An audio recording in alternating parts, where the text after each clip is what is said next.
Welcome to Outspoken Saturdays here at the Boston Public Library in the Newsfeed Cafe. Also understand that everybody here is on camera, so we need that energy very, very high. And not only that, but we are ushering in Black History Month, because you know today is February 1st, so can we get some noise? My name is Amanda Shea, and I'm thrilled to be your host today. Let's start things off with a quick show of hands. How many of you all are familiar with spoken word poetry? I need more hands than that, because there's way more people in here. I know y'all reading Emily Dickinson and stuff. I know that's right. Langston Hughes. Okay, Edgar Allan Poe. Maya Angelou. Audre Lorde. Okay, cool. I see some hands going up. Y'all didn't know, but now you know. Great to see so many hands. For those who aren't, it's a form of poetic performance art that allows speakers to express their thoughts and emotions verbally. Today, we have a very special event lined up for everyone here at Outspoken Saturdays. It's all about celebrating and amplifying what matters to you, which, as you might know, is also GBH's slogan. First, we have a panel discussion, and following that, we have so many talented poets performing their work. This month, in honor of Black History Month and my birthday, because you know my birthday's on Thursday, we are ushering Black History Month and Aquarius season, and we want to give a happy belated birthday to also Juan Jose, who's also in the space, January 23rd. We're excited to bring you a panel discussion that promises real insight and inspiration. I am incredibly honored to welcome three panelists, and I'm gonna start from my far right with Ashley Van Rader. Oh, we need more hands than that. I know it's cold outside, but we need that energy. Jeneé Osterheldt. And Giselle Byrd. Yes. And last but certainly not least, Giselle Byrd. I want to start with the introduction of our first speaker, Miss Jeneé. Jeneé is a graduate of Norfolk State University. In 2017, she was a Nieman Fellow at Harvard, where her studies focused on the intersection of art and justice. Jeneé went on to work for the Boston Globe as a cultural columnist and became deputy managing editor of talent, culture, and development.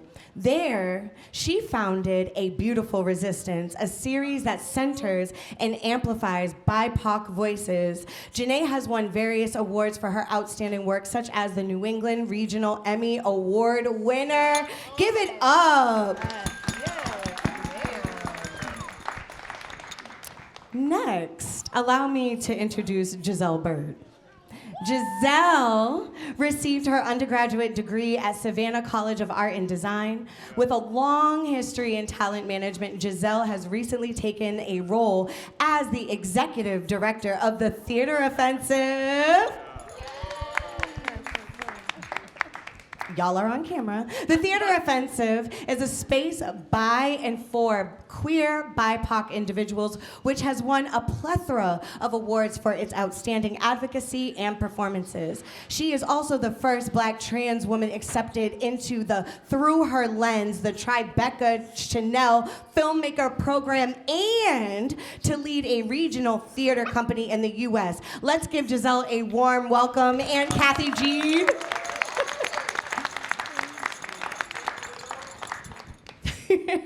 I hear y'all up there. Lastly, please allow me to introduce to you Ashley Van Rader.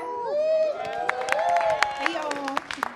Ashley is a creative spirit entering her 7th year in the fashion industry. Ashley credits her mother, a seamstress and designer, for her introduction to the fashion world. She intricately weaves her personal journey and family roots into every piece of clothing she creates. With a heart for both fashion and community, Ashley aims to inspire others and make a long-lasting impact on the fashion world. Can we give another round of applause for all of our panelists this afternoon? So I want to just jump right on into it because I know all three of y'all. And I know that the audience does not know all of y'all, but we're going to get really in depth today and give them some insight on how you all got started, what is your passion and what your desire is for doing the work that you all do. So I would like for each of you, if you can, to share your name, your pronouns, and a fun fact about yourself and where you're from. I can start. Hey, y'all. I'm Giselle Byrd. My pronouns are she, her. I am from Augusta, Georgia. This is my very first, I guess, official winter in Boston, because, y'all, it wasn't cold like this last year, so I'm very confused. A fun fact about me is this is my first puppy ever. So if she barks, if she makes any moment, please forgive her. She is very much my child and very much the actress that I once was and still am. So, yes. Thank you so much, Giselle. Jeneé. I'm Jeneé Osterheldt, she, her, hers, and I am from Virginia, both Northern Virginia and Southern Virginia, DC area specifically, but I definitely went to college at Norfolk State University, historically black college, so I'm a VA girl for real. A fun fact about me is I'm obsessed with dogs, which is why Giselle Byrd is on stage with us, and Giselle obliged me. And my little brother brought me this shirt that says Neighborhood Hope Dealer, because we all need a little hope. We love that. Neighborhood Hope Dealer is all of the, I love, as soon as I saw Jeneé, I was like, I love your fit. And Ashley. Hello, I am Ashley, she, her, hers. I am from Brockton, Massachusetts. I am from here, yes. Fun fact, I am the youngest girl of 9. Oh, wow.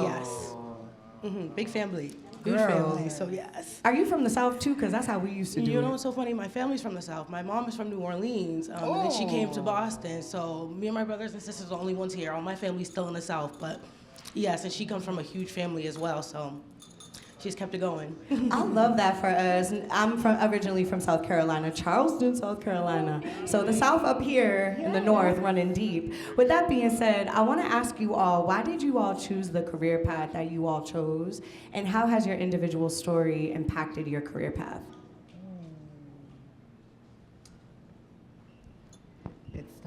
It's to anybody who feels like starting. I'm not just going to pass the ball. I mean, I'm happy to start. You know, for me, becoming an executive director was not on my bingo card, ever. I went to school for acting. I said, I'm going to be this amazing Broadway actor, and that's going to be the thing, and we'll do a little bit of film and television, and that'll be the life. But I recognized that my truth was in supporting other artists and helping them get to those special places that they wanted to get to in their careers, but also my truth as a trans woman was something that I could not deter any longer. And so the moment I liberated myself, I was able to help others do the same through their artistry, through their livelihood. And so I worked for 9 years in talent management, representing actors. And yes, mommy did it. I know. Representing actors and actresses, activists. And what ended up happening was, you know, the entertainment industry is a very oppressive system. It is one that doesn't always value the people who are the heart of the work. And there came one day where I said, my life is too damn sacred, or too sacred for this. And it's too sacred for this. And so what I ended up doing was I quit my job. And I said, I'm gonna find the thing that allows me to pour into my community what was poured into me. And, you know, the good Lord works in mysterious ways.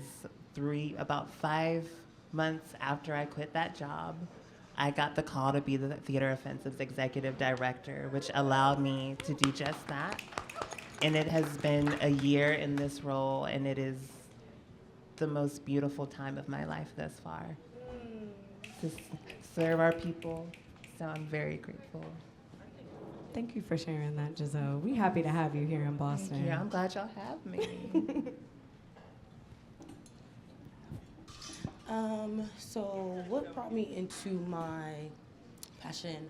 I would say I always love like styling. I'd always love designing. Fashion was definitely a thing. I feel like it resonated more with me when I started working in the retail industry, like being a store manager for different stores, from clothing to accessories to shoes. But when it came to clothing, I felt like that gave me a real chance to, I would say, connect with people. I was really working with women because I worked for like BCBG, so I was really able to connect with women, and I feel like that's when women are shopping, I don't know if you gentlemen, you know, shopping with women is crazy. Women, you know, shopping is a headache. So it really was like a hassle, and people kind of like dreaded shopping and dreaded like getting dressed, and I loved it, and I kind of wanted to make it easier for people. I love that experience. Making it just seamless. Like, it's nothing to worry about. You know, every woman has insecurities, things they want to hide in their clothes, things they want to show off. And like finding that, I would say, science to like what works best on a woman's body, and then being able to like help them to really like, I would say, embrace that. Like, it just, I loved it. And from that, I was like, this is what I want to do. I want to keep doing it. I want to make everybody look and feel good. Because, you know, when you look good, you feel good. And it just like, I feel like it flows from the inside out. And that's really what I was just passionate about. And my mom always loving fashion, it just helped, and it just flew into that. Thank you, Ashley. Oh no, give it up for Ashley. Oh, yeah. I'm a natural born nerd. I was an early reader. I was reading real early, like age 3 and 4, and by first grade I had read The Phantom Tollbooth, which is one of my favorite books. And I really think that book is sort of what led me down the rabbit hole of language and world building and storytelling.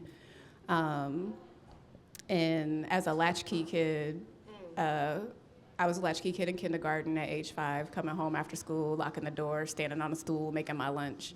TV and books were kind of my thing. So I think, you know, growing up with that type of environment, I really lean towards finding representations of us. And if I could have, I would have been a rapper. For real. That's how I would have done language. But my pen game is sick, so I ended up, you know, being a writer for myself and others, as Jay-Z would say. But yeah, that's how I fell into the whole of journalism and storytelling and speaking truth to power as a way to further our legacy, tell our stories, and make sure we are expansive in our truth. Jeneé, thank you so much. And I want to keep it to you for a quick second, but give it up for Jeneé, give it up for Giselle, and also Ashley. This is an interactive and conversation, so the love is definitely felt in the space. I want to ask you, you know, can you tell us more about A Beautiful Resistance, and how can people, before I even say how can people get involved, how does the role of art and culture play in resistance and social change for you with A Beautiful Resistance? I mean, I feel like revolution is nothing without arts and culture. I mean, if you think back to the Jim Crow era and the lynchings, the NAACP used art. A man was lynched today, and it was on a banner that is like that's protest art. And if you think about things that disproportionately hurt us, you know, the government commissioned artists to paint Native Americans as savages to help. They knew how powerful that art was. When we're at war, the first thing they destroy is your art and your books. Even now, the book bans, the federal funding that affects arts. That's very intentional. When people know the power of your imagination, that allows you to think of what your possibilities are, which is what fuels a liberation movement in the first place. You have to imagine what does not exist yet. So that's the role to me that arts and culture plays in any resistance, in any revolution, in any justice movement. As far as A Beautiful Resistance, I'm gonna try to make this short because I know I need to be concise, quick, so everybody could talk. But I was at George Floyd's funeral in 2020, covering it for work. And I was at that intersection at Cup Foods, and there was this array of sunflowers that people had come and set out to mourn George Floyd. And the sunflowers, their necks were just craned towards the sky trying to find the sun, because that's what sunflowers do. And something just overwhelmed me in my spirit. And I thought about how for the bulk of my career, I had covered Black life through the lens of justice, but often through like Black death, often through like how we gotta fight for this and fight for that. And I don't regret that. We need that. We need people like Ta-Nehisi Coates and Nicole Hannah-Jones and James Baldwin, Ida B. Wells, who have done that work, and even little old me who does that work. We need that type of like, we're going to cover the suffering and make sure that we tackle oppression. But we cannot forget the joy, because it is the joy and the love and the dreams and how we hang on to each other and gather in community that reminds us what we fight for. It's what fuels us. So that's why I created A Beautiful Resistance, to have that counter narrative, to have that community aspect. And people can get involved at globe.com/ABR or on Instagram at A Beautiful Resistance. Anyone can share their A Beautiful Resistance. It's a functioning democracy. Yeah.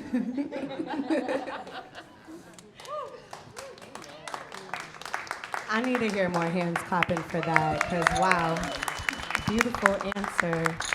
And what I love too, Jeneé, is that you're not only just telling these stories, but you're also amplifying and uplifting Black joy.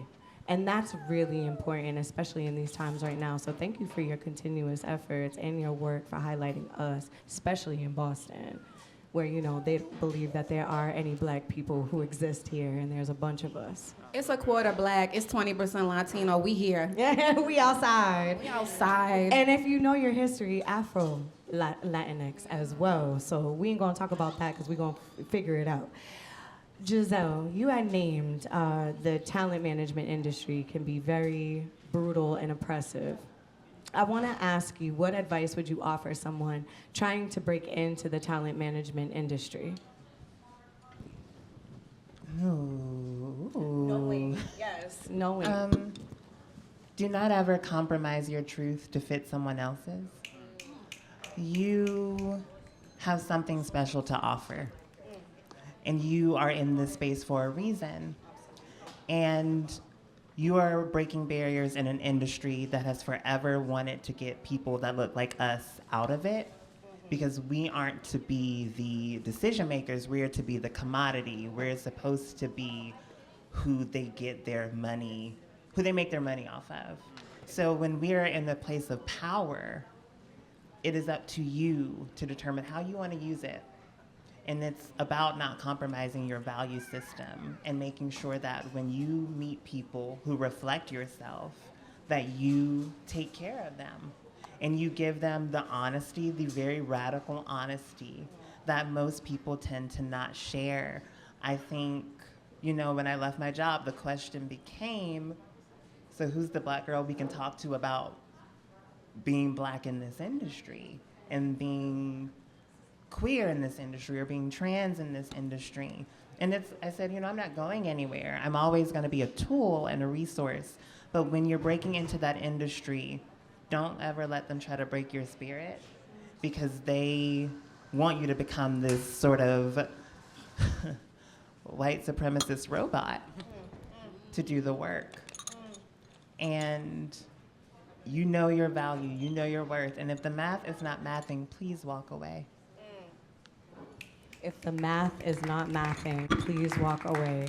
We talk about integrity a lot, and that's my question for you, Ashley. You had talked about making people feel seen, and it helped them express things about themselves that even maybe they might be a little insecure about.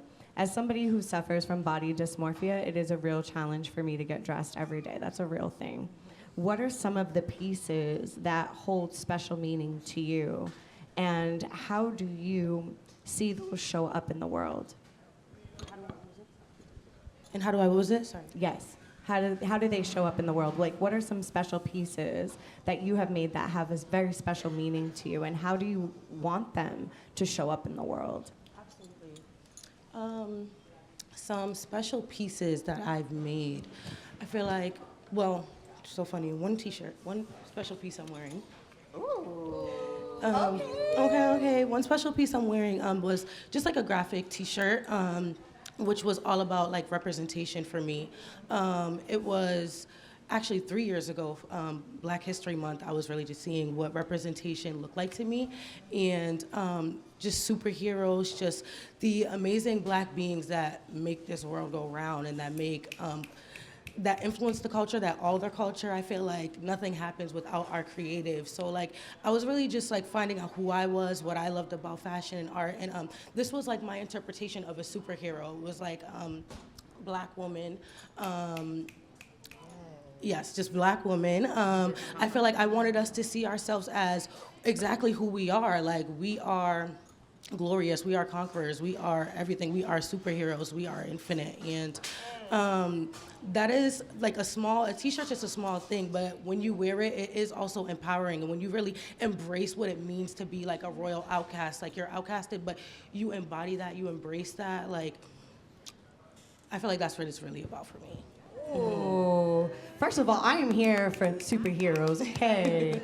And that actually brings me to my next question. Like, are there any notable historical figures who have inspired you to do the work that you're doing today? I know in the beginning of the program we named some poets, but who are those people for you all?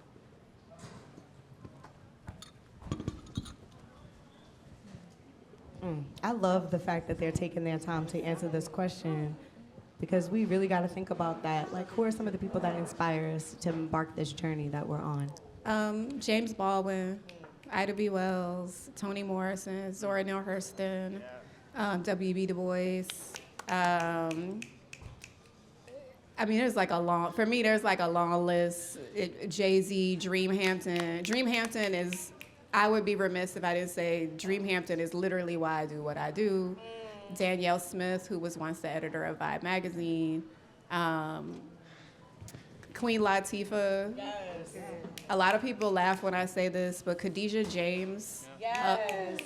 Like, living single and the character of Khadijah James literally empowered me to believe that I could do what I'm doing right now. Yeah. So I will never, ever take, and that's also why the imagination is important. She's a fictional character, but that character, seeing her day in and day out, really kind of empowered me to be like, oh no, I can do this. So yeah, I could just keep going, Ta-Nehisi Coates, I can go and go and go, but yeah, and quite frankly, a lot of YA fictional writers.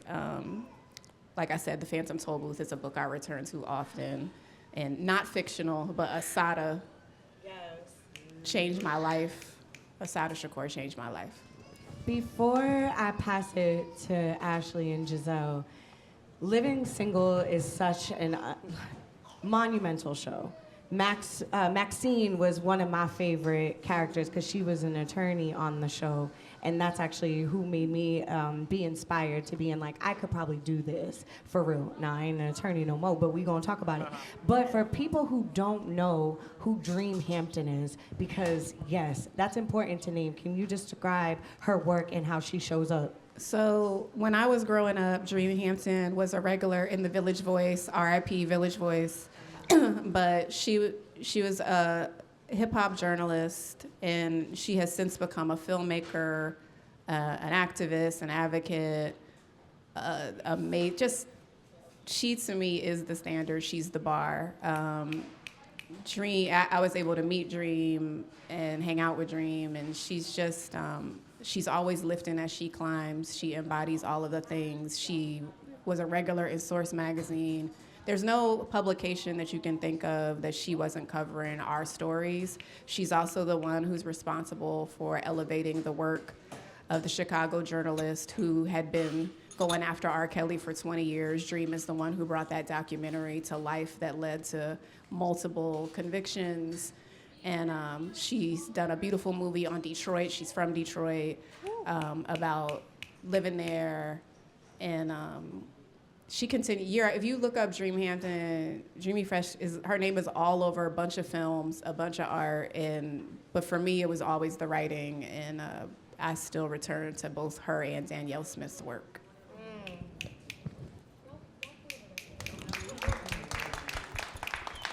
Thank you for that.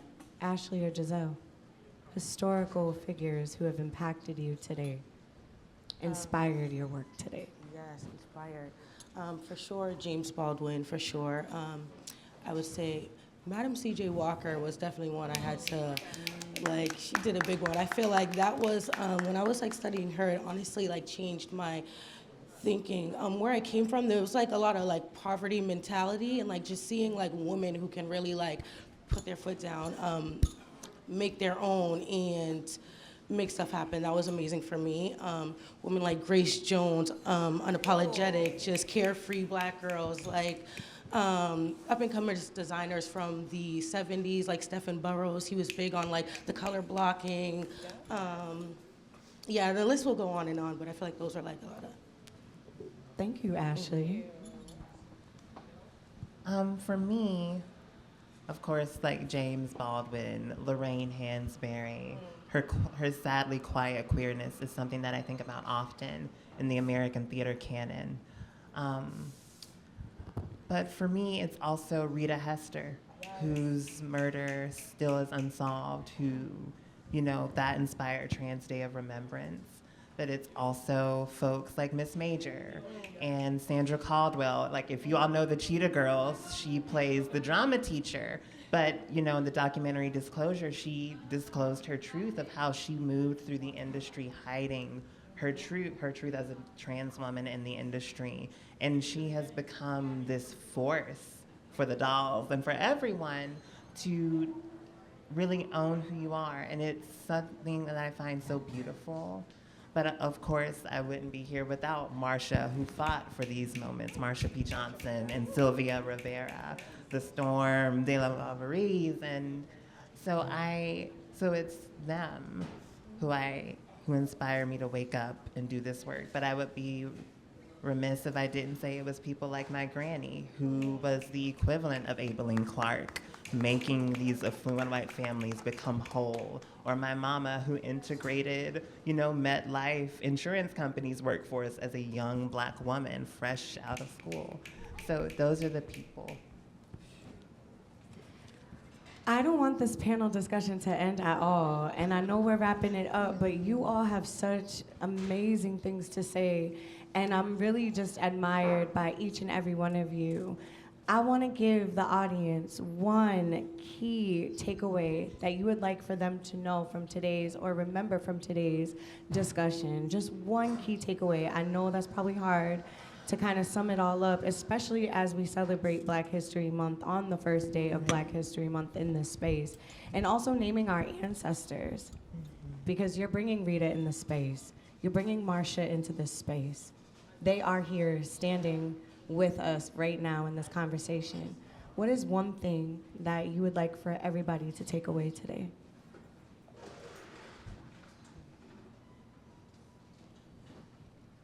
I can go. Y'all, I know this world is very dark right now. It is very bleak. Every day we don't know what is going to come and be told to us and about us and a decision made for us. They will try to strip you naked of everything, but they cannot strip you of your ability to create and your ability to think for yourself and to liberate yourself. Because the most terrifying thing in this world is a liberated person. So I just say, terrify them.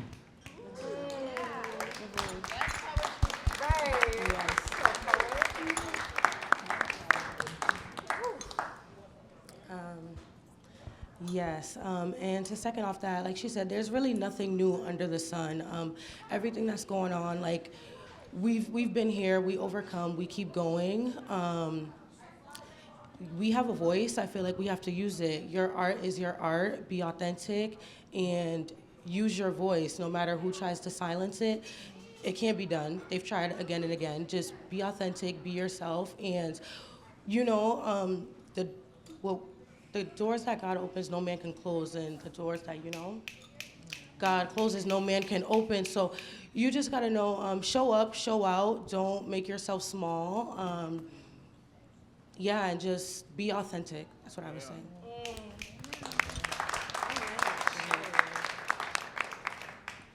First, I forgot to say the names Nikki Giovanni and Sonia Sanchez.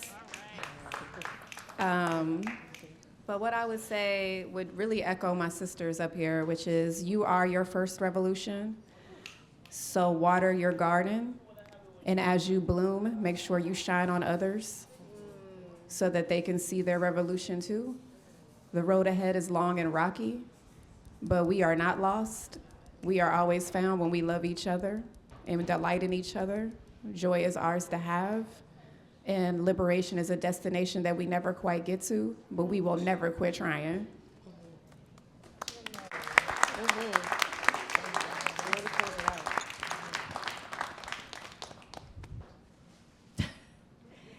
I know these beautiful, beautiful people personally, and thank you for coming today, and thank you for sharing all of your knowledge, your wisdom, your words of power, speaking power to truth.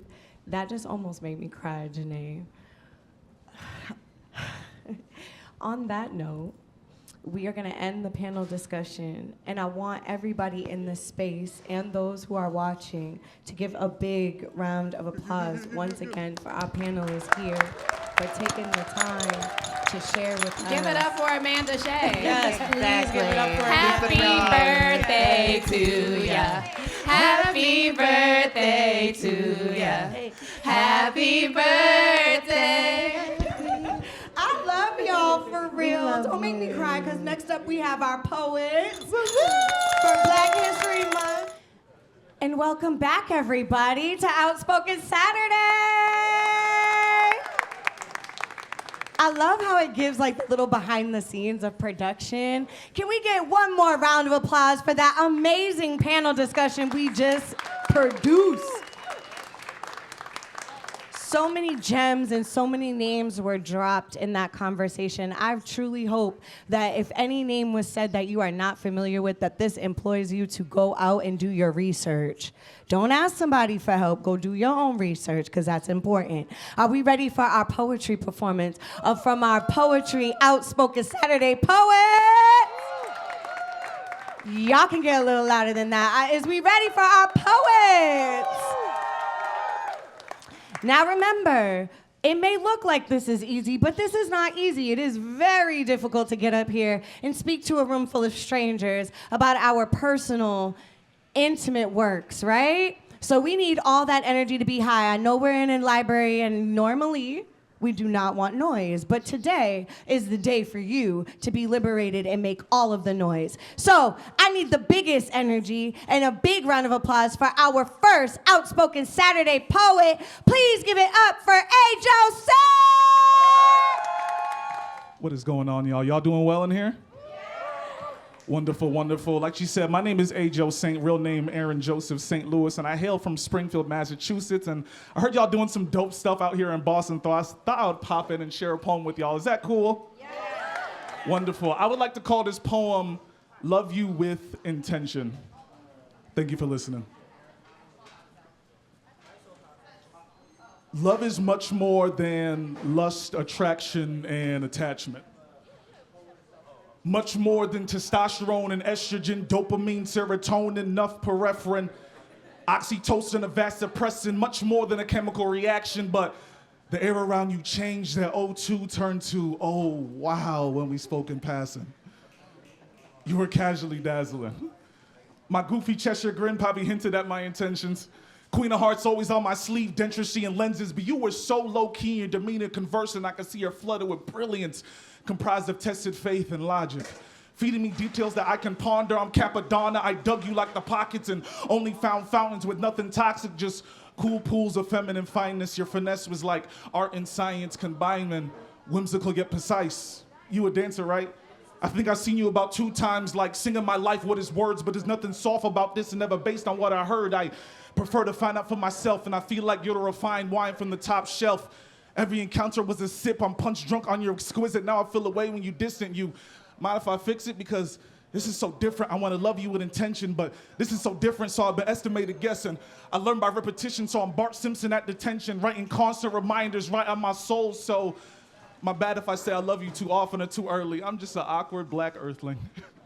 Trying to plant seeds of commitment in soil that's been a bit rocky in the past. Mortar and pestle to turn them rocks into sands from my hourglass that I'll keep flipping over and over and over until enough time is spent Life is kind of costly, but for you, these cents in my vessel are worth centuries. A few months made millions of memories, and I can see the collages in every look you give me. PowerPoint presentations of, why does this boy look at me like this? And I feel seen, but I kind of like it, and I think I found a sanctuary. I'm gonna remain here, baby, please stay a while. Our pinky promise is safe here.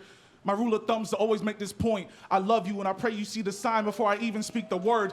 Even my language ain't sufficient for the description, so I hope these acts curve and satisfy this hunger we all got, because you a whole meal and nourishing's always been the point of my plot, and we're far away from fairy tales. I'm just trying to copy your stocks. You being magical, my favorite miracle. Casually putting in work, although seeing you casual's my plan. Cooking your favorite upon command, or building upon our promised land. Raking in grand so I can see you sitting pretty near.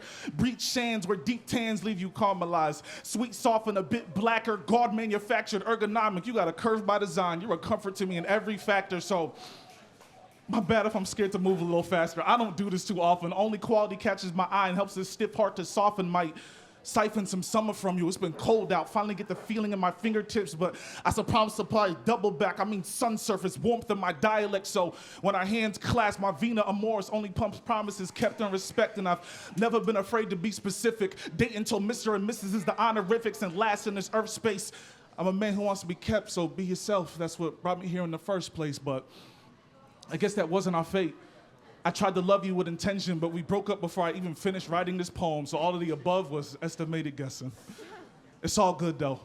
Might have been just for a season, but the love was never so-so. Maybe one day I can meet you in infinity, fingers crossed like Gojo. Thank y'all so much.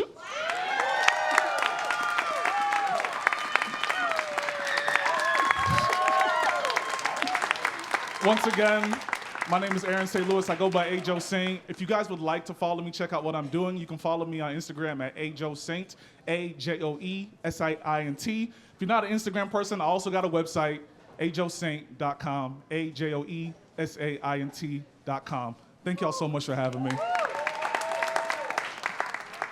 How's everybody doing?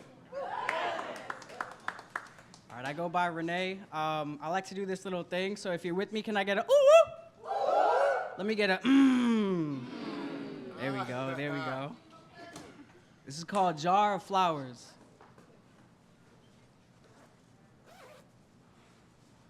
What kind of flowers do you want at your funeral? Now, before you say anything, let me just say, I want the kind that were never given to me while I was alive. The kind that most men receive. None at all. When I think of a man in my life like my father, my dad, one of the strongest I know, I often think about the movie A Bronx Tale, where the most flowers I ever saw a man receive were at his funeral. But the thought was, the person that showed up with the most flowers had the most love for whomever had passed. My question is, where are the flowers when the men are alive and well? I guess wishing well for others literally turns you into a wishing well for others, filled to the brim with flowers watered by forgiveness. Now, for all the fathers and father figures out there, if grass doesn't grow on a busy street, is it better to be loved or to be feared? In other words, if love is capable of propagating the kid, is fear responsible for withering the man? See, I've learned that to experience love is to also experience fear. How it only takes a choice of the body, meaning both are willing to fight for life and death? When did the real meaning of balance become a sanctuary for wet cheeks, where tears that say I love you can fall in unison with I fear you, the same way hugs hold hellos and goodbyes with the same hands, as in both can be fostered in different fruit grown from the same tree? I can bet if you ever met love and fear, you know neither of them like to apologize. But maybe it would be easier if I told you that love and fear can grow in the same garden. And they both have tried to bury my father, but they didn't realize that they can't bury a man that already came from the dirt. My dad often says, "Don't be scared, son," with his eyes. And I started to notice it's because we shouldn't fear how the men in our lives find their way into the ground. It's inevitable. Instead, we should love them into receiving their flowers before they become one, becoming one with the ground. The ground, well, perhaps the ground is the biggest vase we know, full of the men we've always loved but never watered. So what kind of flowers do you want at your funeral? Now, before you say anything, let me just say that I want the kind that were made to feel small but hold the most weight, like a jar of memories buried within my soul. At least then I can take it with me when it's time to go. Thank you.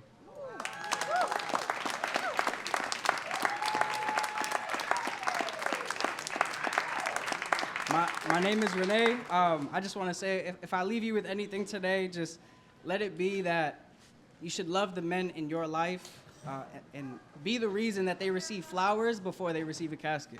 Thank you. I wonder if a clean sink is just an allegory for survival.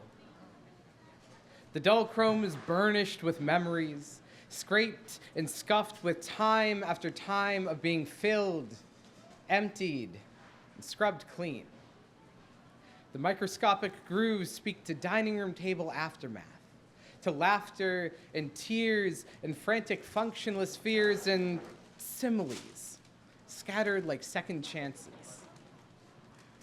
I keep wondering what the next step of this dance will be as I twirl through kitchen catastrophes and stovetop successes, oven-baked opportunities and freezer-burned hopes. These metaphors are starting to stick to the pot. So instead of sinking into blacker moods, I let them soak, slowly disintegrating into soapy self-reflection, peering back into the murky, bubbling depths for an ounce of occipital wisdom. I try again, taking each piece of slick silverware and polishing it clean, scraping away layers of caked consternation, shaking off residual condensation, and wondering if the rust is already starting to build. Tines blunted with repeated use and worn around the edges. I'm not even sure I have enough spoons to finish this, but I keep trying anyways. And if that isn't a metaphor for survival, I don't know what would be. The plates, bowls, and mugs make their way through my one-man assembly line. Soak, scrub, rinse, repeat, until I lose myself in the motions, a comforting monotony that is, in itself, freeing.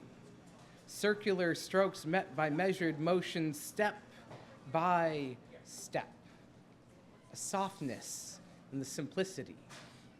And wondering with the ghosts of gastronomy, I am no longer left wondering what or who tomorrow will eat.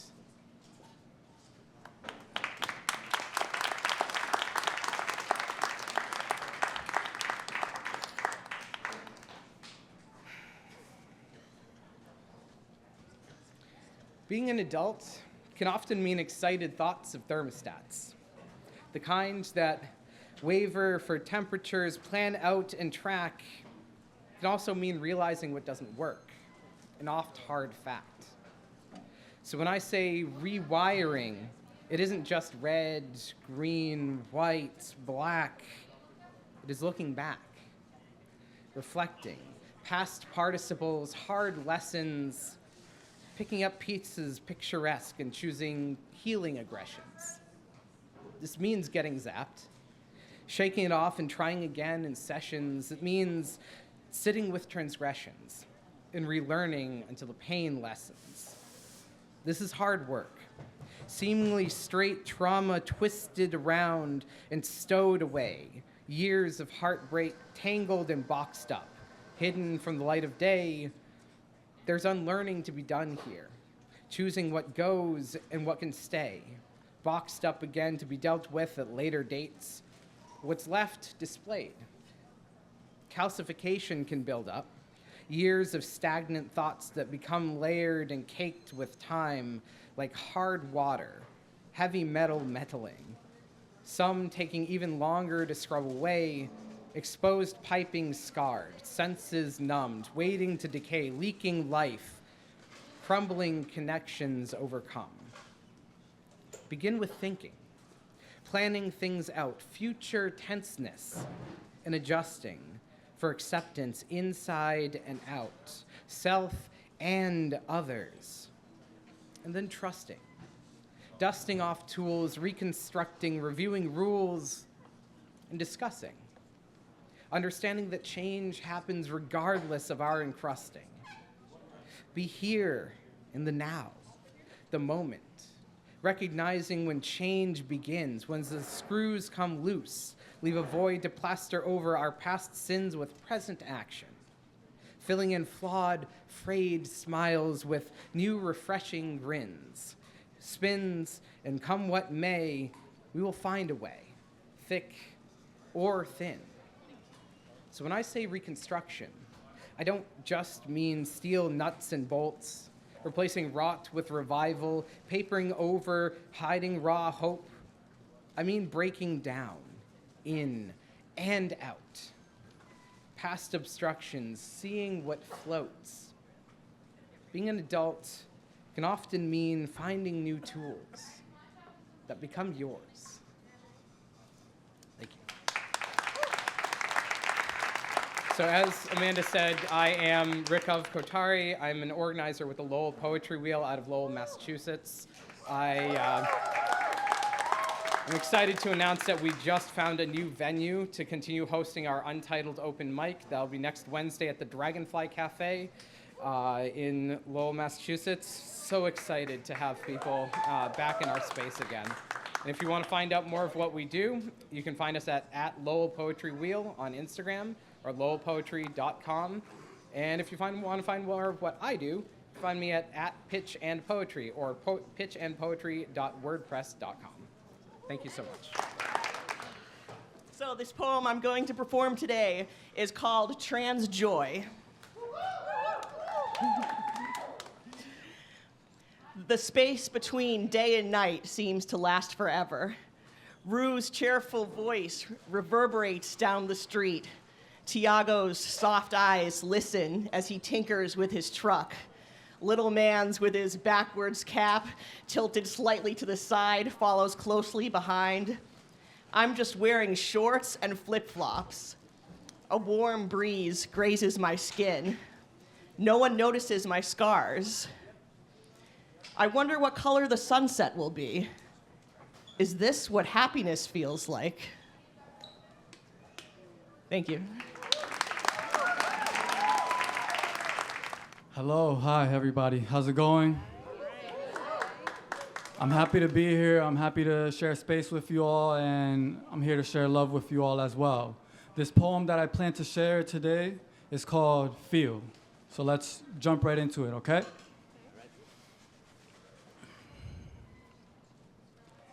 In a calm state of being, squeeze between light and dark, positive and negative. Balance is imperative, demonstrative, depends on what one sees. Resplendent or redundant, we stand in wonderment. Was it all a dream? Crescents waned and waxed, minimally into the max. Waves rocked forward and back, settle aback. Let stress and worry be. To avoid cycles you'd rather not repeat, transcend and mend parted assortments. Compartments sterilize one's creativity. Then feel, do not pretend. Attend to tend, count to 10. Breathe intuitively. Risk it. Instincts are primitive. Discontinue resisting. We are everything and no thing. Thank you.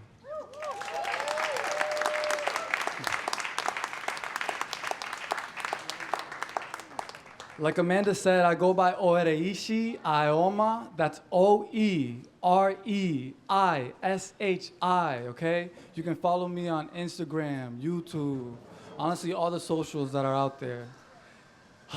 But yeah, much love. Thank you. Hey everyone, how are you guys? Happy Saturday. Happy Black History Month.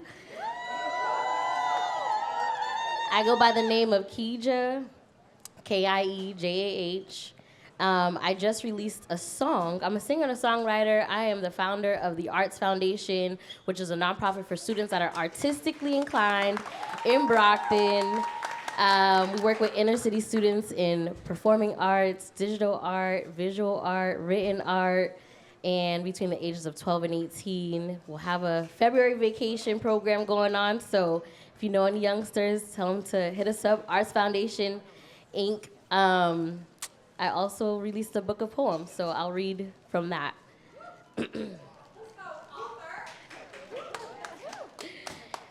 She is God. Worth is in the mind of the beholder, not the hand of the man that beholds her. She is a goddess, a princess, the mother of all mothers, and the queen of all queens. She created the heavens and the earth and designed them oh so eloquently with her mind, a thought process so divine. Her love is sweeter than vanilla ice cream on apple pie. Her vengeance, a wrath like the Titans. Her intention so loud, it roars in the night like thunder. She is kind, she is bright. She needs no man to attest to her marvelousness. Thank you.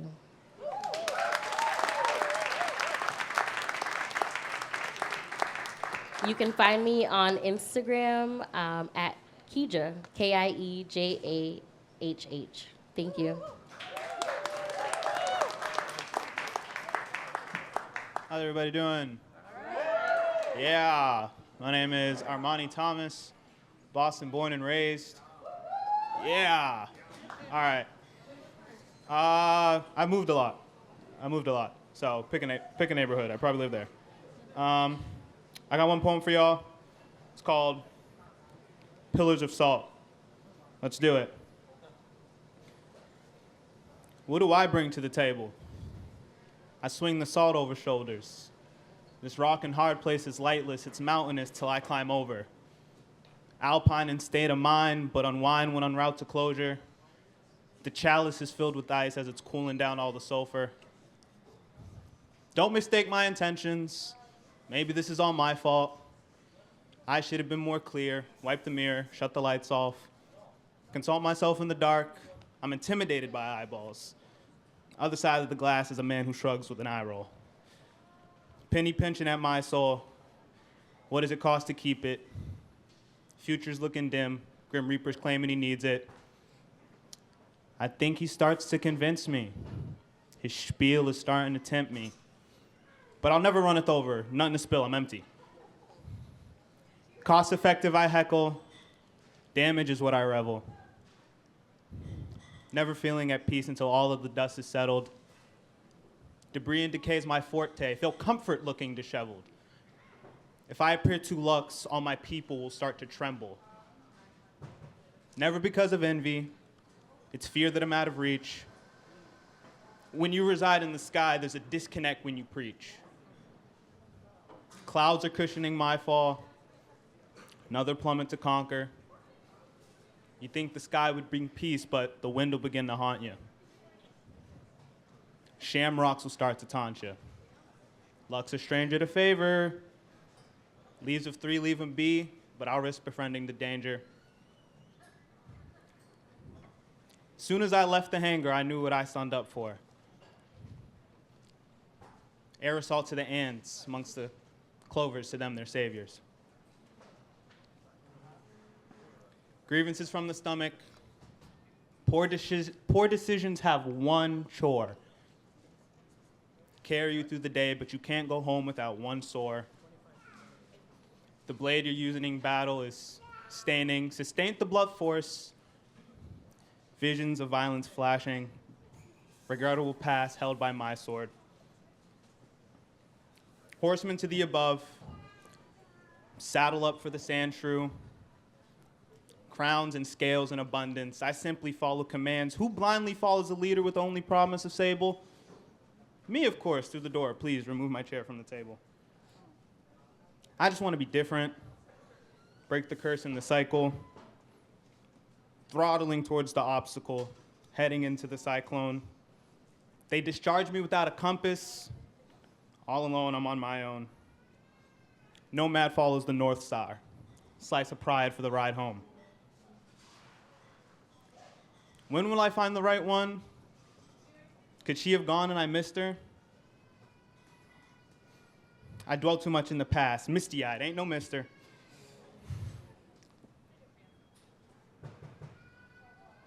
Cupid could have intervened. Venus could have intervened. Regardless, search for my missus. If it was Aphrodite, I'll just pocket all of her kisses. I assume you're looking for closure. Not sure if I can provide it.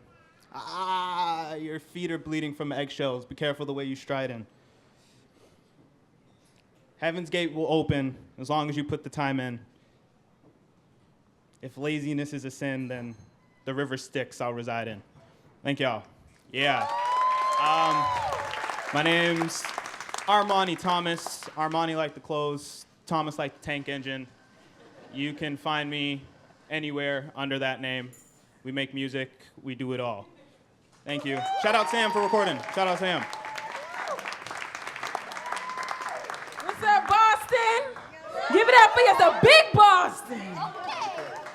We have just entered Black History Month, and I have two beautiful pieces in celebration of us and our resiliency to let us rise. So we're gonna start off with See Black Rise. Watch me run, like the race is already mine, watch me fly. Like the wind is following my lead, watch me be black. Dark, like the sun was made for me, watch me dangle my feet in the promised land. And watch God do what he say. Watch love crash into me like a wave. Watch me free my mama and all her children who became slaves. Watch me smile.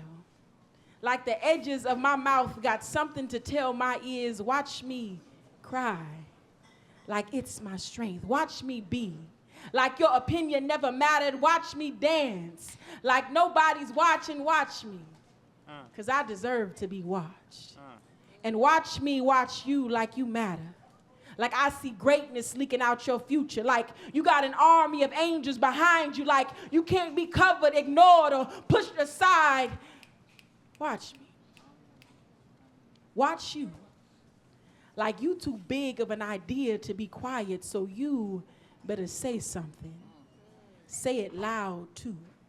Bet it echo around mountains and into tombs. Bet your voice open doors that your hands can't. You better say something. Say it loud too. Bet it echo around mountains and into tombs.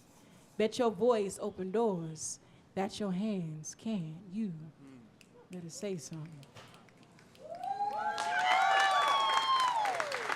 And this is a new favorite one. Thank y'all. This is a new favorite one. It's called Unskin Me. And I'm excited to share this one with you. Unskin me. Outbone these permanent structures, unskull these thoughts. Rupture rib cage, unclenched teeth and jawbones, loosen ligaments, let soul break free in body, unbend knees, uncrouch back. Feet firm, flat on ground, tell the wind to come now. Test these roots. Test the bend in these branches, see how firm they have become. Taste the fruit of a tree they called barren, see what a miracle tastes like. Peel the bark off my trunk and watch me bleed. See all the human I've become despite the scars they have carved to remember. Come now.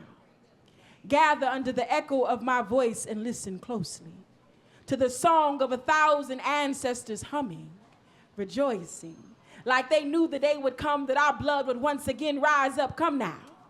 All ye children birth of Eden, black gold buried under hard rock. Come now. Out of hiding, out of double-minded devil's doctrine, out of chains and bondage, out your mama's house and your daddy's shadow. Come now. Out of oppression, out of systems and past traumas, out of labels and name brands, hot brands pressed against cold flesh. Don't nobody own you. Don't nobody put a price tag on your soul. Come now.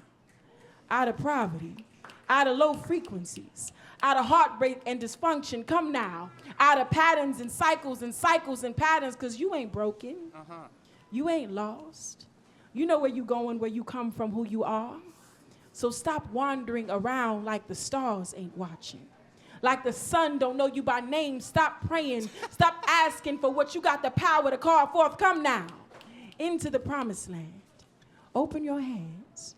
Open your eyes and see that all of creation bows in reverence to bear witness to you, to the unveiling of you. For you are a chosen people. For in you I have planted something new.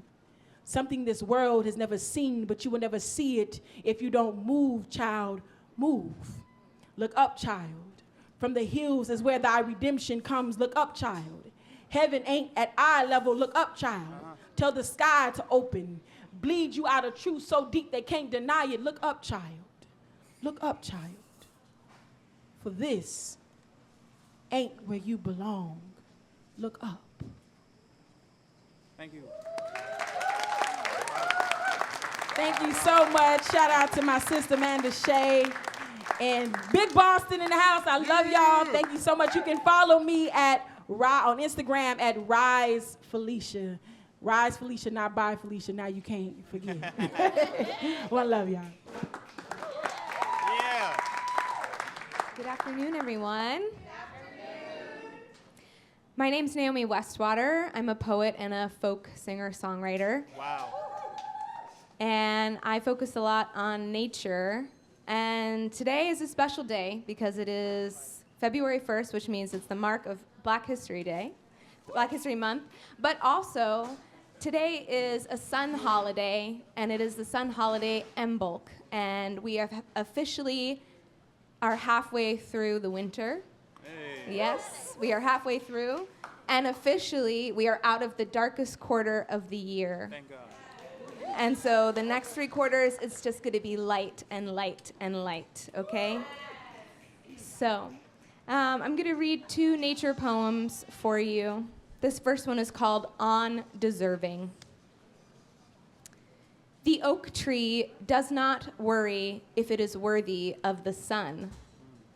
The fall tomatoes, still green on the vine, do not call themselves lazy.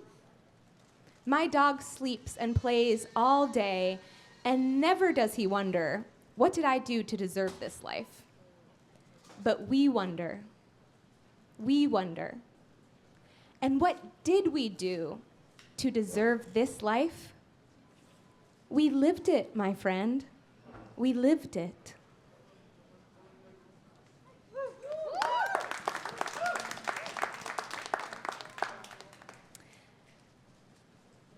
This is a poem that I wrote in the summertime, reflecting on the winter.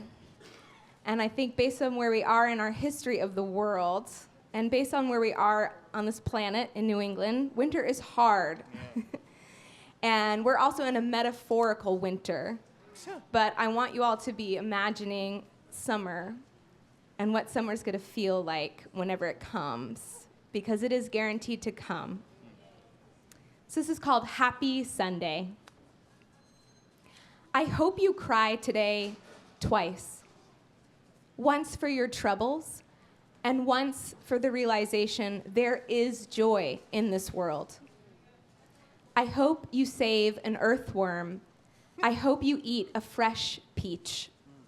I hope you feel the slight tingle of an ant crawling up your leg.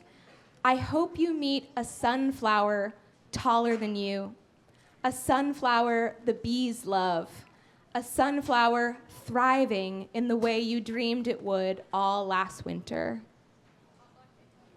Thank you very much. Again, my name is Naomi Westwater. You can follow me at naomiwestwater.com, and I'm going to be performing tomorrow night in Cambridge at Club Passim as part of We Black Folk, which is a folk celebration, all Black folk artists. So come out and support us. Thank you so much. That's what I was telling you about tomorrow with the We Black Folk with Hipstery and Bams Fest.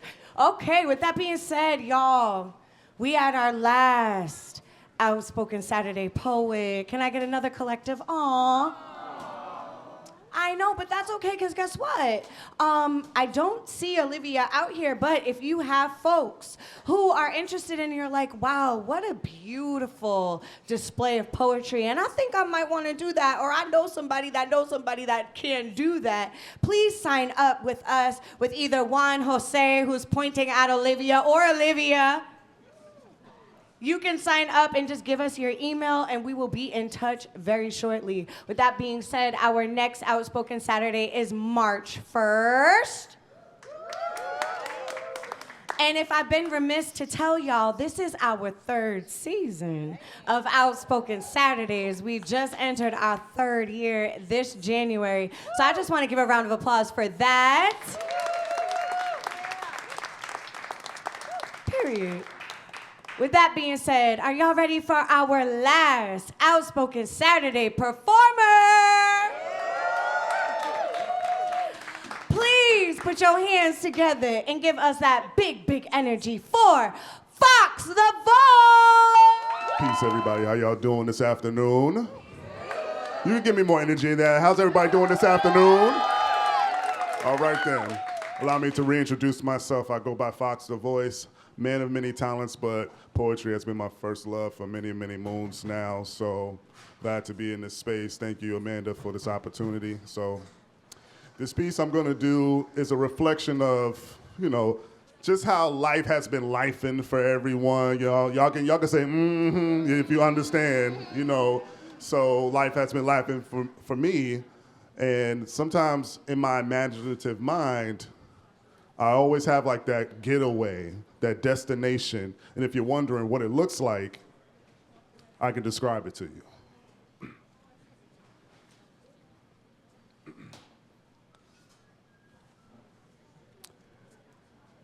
Feet planted in the sand.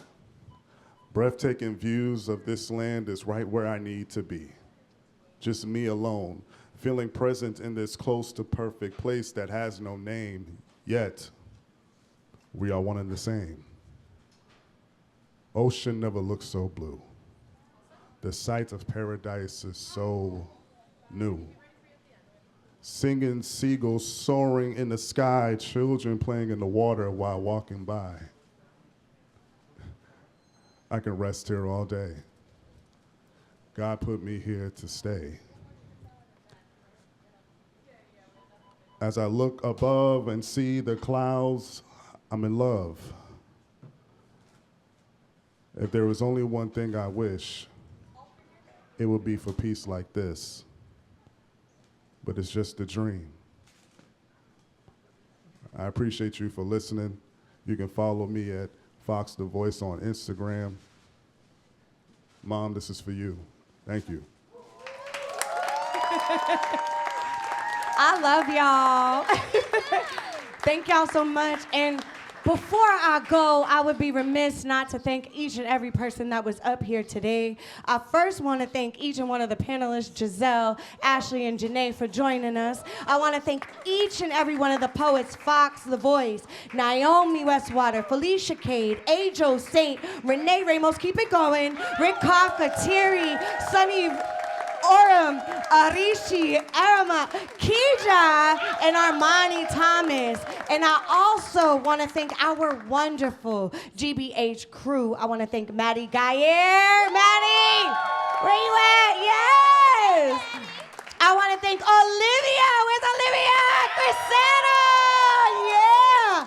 Juan, Jose, Cadena, Duenas. Yes. Hannah Thomas.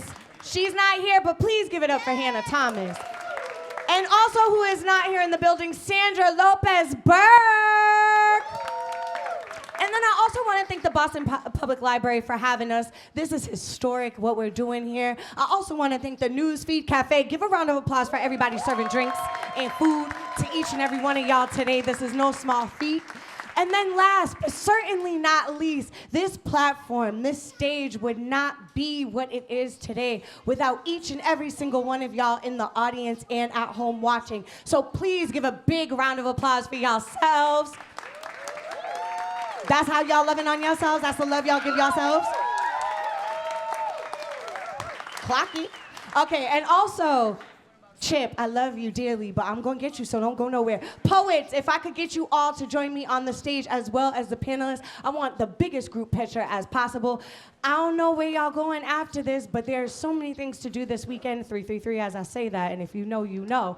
With that being said, if you would like to join us at Just Bookish later on this evening, please look it up. Felicia will be giving a 20-minute feature performance, so the 2 poems you heard today is just the tip of the iceberg. Also, Club Passim is also happening today and tomorrow night. So if you could show up and show out, we have a beautiful array of artists. This is what community is all about when we talk about community and we talk about joy in the city.